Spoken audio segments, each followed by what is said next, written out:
Hello everyone, this is Mansi from evidyarthi.in coming to exercise 11.2 question number 1. So now in this question we have find the area of each of the following parallelograms. अब आपको parallelograms given है उसका आपको area find out करना है. So you can see यहाँ पे हमारे पास एक parallelogram है. Now the first thing come is कि area of parallelogram होता क्या है. So area of parallelogram is equals to base into height. ठीक है, तो इसका फॉर्मूला है बेस मल्टीप्लाई बाय हाइट. सो मतलब कि अगर आपको एरिया ऑफ पैरेललोग्राम निकालना है तो आपके पास एक तो बेस होना चाहिए और हाइट.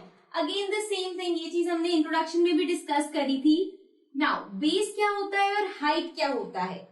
ये जो है this is the base line और इसके ऊपर यहां से जो आएगा ये हमारी हाइट है. ठीक है, सो ये क्लियर हो गया. This is the base and this is the height. ठीक है, सो अब जो फिगर हमें गिवन है उसके अकॉर्डिंग बेस आपको गिवन है 7 सेंटीमीटर एंड हाइट आपको गिवन है 4 centimetre. So we can easily find the area of parallelogram. So area of parallelogram is base कितना है 7 सेंटीमीटर मल्टीप्लाई बाय हाइट कितना गिवन है 4 centimetre. So multiply by 4 centimetre. Now 7 4s are 28 centimetre. ठीक है, so this means area of parallelogram is 28 centimetre square. ठीक है, so you have understood कि area of parallelogram हम कैसे फाइंड करते हैं. So this was the first part. Now let's come to the other parts.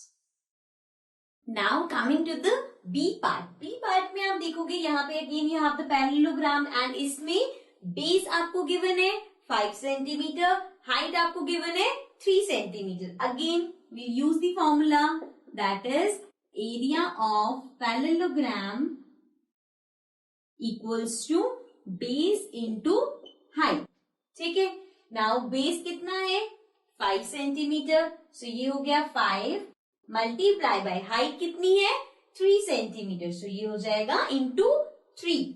So now 5 3s are 15 centimetre square. Means area of parallelogram is 15 centimetre square. Now let's come to the C part. C part में again the same thing, you have parallelogram है आपके पास, base आपको given है, height आपको given है. You have to find the area of parallelogram. So area of parallelogram, again we'll write base into height, right? So now base is 2.5 multiply by height is 3.5. So now since ये decimal में है so इनको multiply करते हैं 2.5 and 3.5. So this will be 5 5s are 25, 5 2s are 10 plus 2 12. Then 3 into 5 is 15. 3 into 2 is 6 plus 1 7. So ये हो गया 5 7 8. So 8 7 5 and decimal के बाद 2 है, 2 पॉइंट्स है तो हम यहाँ पे डेसिमल लगा देंगे. ये हो जाएगा 8.75. So इसको मल्टीप्लाई करके आ गया 8.75 again centimetre square. So means C part में पैरेललोग्राम का एरिया है 8.75 centimetre square. Now let's come to the other parts. Now coming to the D part. D part में आपके पास है again you have the parallelogram. अब इसमें height यहाँ पे है so बेस ये वाला हो जाएगा because perpendicular इसके ऊपर फॉर्म हो रहा है. Fine. So again we'll start with area of parallelogram equals to base into height. Now base क्या है 5 सेंटीमीटर एंड हाइट क्या है 4.8 सेंटीमीटर. नाउ अगेन डेसिमल में है, इसको मल्टीप्लाई करते हैं 4.8 into 5, right. So 5 into 8 is 40. 5 4s are 20 plus 4 24 और यहाँ पे पॉइंट के बाद एक ही नंबर है सो यहाँ पे डेसिमल लगेगा. So this will come as 24 centimetre square. Okay, so now let's come to the E part.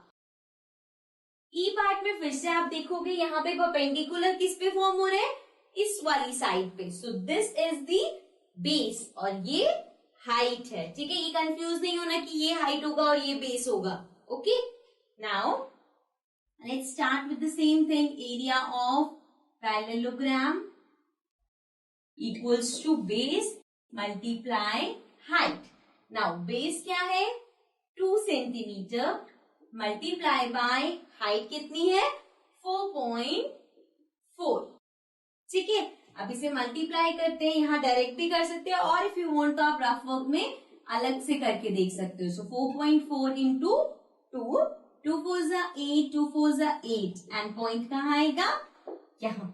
Okay, सो ये हो गया 8.8 सेंटीमीटर स्क्वायर। ठीक है, so this was the last part. So we come to the end of question number 1. Let's come to the next question now.